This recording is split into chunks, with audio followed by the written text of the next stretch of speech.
So welcome to another Coffee with Colm, and thank you for joining me. This we're going to take a slightly different angle, if I may. I want to talk to you about some life lessons that I learned, that I've taken from a song that I learned many years ago.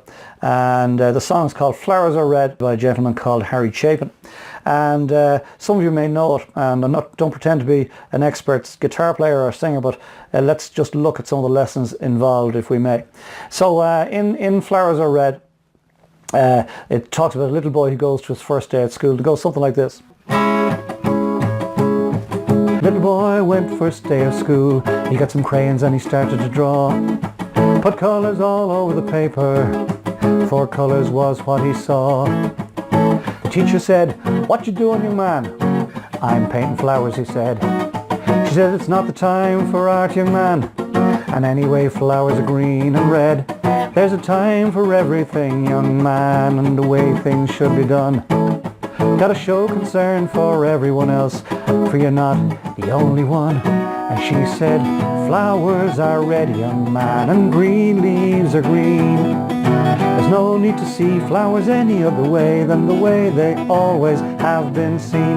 But the little boy said, "There are so many colours in the rainbow, so many colours in the morning sun, so many colours in a flower, and I see everyone." That's very powerful. It means this little kid went off full of ideas and imagination. He saw the beauty of the world around him, and he decided to paint flowers in the way that he saw them.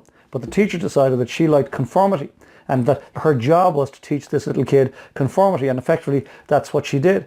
So she told him that, no, you got to see flowers the way they really are. Flowers are red, green leaves are green, simple as. And of course he rebuffed her and said, no, there are so many colours in the rainbow, so many colours in the morning sun, so many colours in a flower, and I see every one. But she wasn't happy. So it goes like this. The teacher said, "You're sassy, there's ways that things should be, and you'll paint flowers the way they are, so repeat after me." And she said, "Flowers are red, young man, and green leaves are green. There's no need to see flowers any other way than the way they always have been seen." But the little boy said, "There are so many colours in the rainbow, so many colours in the morning sun, so many colours in a flower, and I see everyone." So now we've got a problem. The teacher's told the little boy that he's sassy and that he needs to conform. And he decides, no, I'm not ready to conform. So he repeats the mantra that, there are so many colours in the rainbow, etc. Okay? So listen to what happens next. The teacher put him in a corner. She said, "It's for your own good, and you won't get out till you get it right, and now responding like you should." But finally he got lonely, frightened thoughts filled his head. So he went up to the teacher, and this is what he said. And he said, "Flowers are red, and green leaves are green. There's no need to see flowers any other way than the way they always have been seen." And the poor little kid's been taught to conform, and that there are consequences if you don't conform. And that's the way the little kid's life went until... Well, time went by like it always does, and they moved to another town.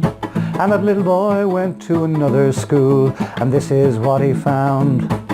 The teacher there was smiling. She said painting should be fun, and there are so many colours in a flower, so let's use every one. But that little boy painted flowers in neat rows of green and red, and when the teacher asked him why, this is what he said. And he said, "Flowers are red, and green leaves are green. There's no need to see flowers any other way than the way they always have been seen." And the tragedy in that is that this little kid, the creativity was knocked out of him by somebody who decided that they wanted that little child to conform to their way of looking at the world. And the reason I'm putting this message out there is because I really think we all need to be ourselves. I think we need to step out and colour outside the lines and look at all the colours in the rainbow and all the colours in all the flowers, and be ourselves, put ourselves out there in only the unique way that we can. And I'd like to finish, if I may, by having you join in the chorus, because I think the little boy in the story, regrettably, the creativity was knocked out of him. But I'd like to think that we all might sing the chorus together, and the chorus goes to: there are so many colours in the rainbow, so many colours in the morning sun, so many colours in a flower, and we see everyone. And thank you for joining me for this week's Coffee with Colm. I hope and trust as ever that you got something from it. If you have done, you think somebody else would benefit, I'd be delighted if you'd pass the link on. If it's your first time here and you like more of this type of stuff, not necessarily with the guitar, then pop to the homepage, ColmoBryanMotivation.com. Leave me some details and I'll make sure you get a link like this every week. Please consider what's been shared here today and apply it into your thinking for this next week. And then equally as importantly, please come back next week. We'll share another coffee together and I'll ruminate on some other aspect of life and business. In the meantime, get some good coffee if you can, get some fresh air, get some R&R. If you spend a lot of time with people, I recommend you spend a little time alone. If you spend a lot of time alone, I recommend you go meet some people this weekend. And then when the time is right, and only when the time is right, get your head back in the game, get organised for the week ahead, get stuck in, make next week count, be yourself. And I'll see you here this time next week. We'll share another coffee together. Slán. There are so many colours in the really love great coffee. Talk to you soon. Bye for now. So many colours in the morning sun, so many colours in a flower, and we see everyone.